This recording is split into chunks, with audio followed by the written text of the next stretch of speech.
ఇప్పుడు మీకు ఒక 40 ఉన్నాయా? వయసుదే ఉందిలేండి, తాడి చెట్టుకు వచ్చింది, నాకు వచ్చింది.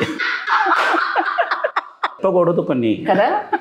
కానీ నాకు ఎంత ఆశ్చర్యం వేస్తుందంటే మీరేమో ప్యూర్ వెజిటేరియన్. పక్క ఈ రోజుల్లో ఈ మాత్రం బాడీ మెయింటైన్ చేయాలంటే ప్రోటీన్ ప్రోటీన్ ప్రోటీన్ అంటూ ప్రోటీన్ షేక్ తాగేడాలు, ఎగ్గులు, చికెన్లు, మటన్లు ఇన్ని రకాలు తినేస్తారు కదా. అవును.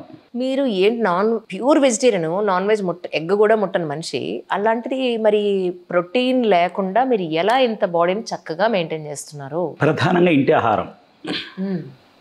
రెండోదంటే చిన్నప్పటి నుంచి మేము చెద్దనాలు తిరిగి పెరిగినటువంటి వాళ్ళు. రెండు ఇంటి ఆహారం. మనం తినేటటువంటి పౌష్టికాహారం అంతా మన వెజిటేరియన్లో చాలా ఉంది. అది మనం తీసుకునే విధంగా తీసుకుంటూ దానికి తగ్గ వ్యాయామం చేస్తూ ఉంటే శరీరం మనం చెప్పినట్టు వింటుంది. వినకపోవడం అనేది ఏం లేదు. మనం ఎంత తింటామో దానికి అంత తగ్గ పని ఒంటికి ఉండాలి. కరెక్ట్. అది మజిల్ నిలబడాలంటే ప్రోటీన్ ఉండాలి అంటే ఉండాలి. మరి మీ డైట్ ఏమిటి అసలు, అది చెప్పండి రహస్యం. నా డైట్ ఏమీ లేదు, శుభ్రంగా పౌష్టికాహారం పూర్తిగా అంటే మనకు కాయగూరలు అన్నీ తినడం, 2 వేరుశనగుళ్ళు, శనగలు, ఇవన్నీ మన ఇంట్లో సాధారణంగా ఉండేవే కదా. అవును కదా. అవి తీసుకోవడం ఇదే నా తిండే. ఇందులో నేను ఇంకా వేరే అంటూ నేనేమి తీసుకోను. నా తిండిలో అంటే ఇంటి తిండే. పప్పు, భోజనం దగ్గర రాజీ పండు వస్తున్నాయి, అవును, అన్నీ తింటా.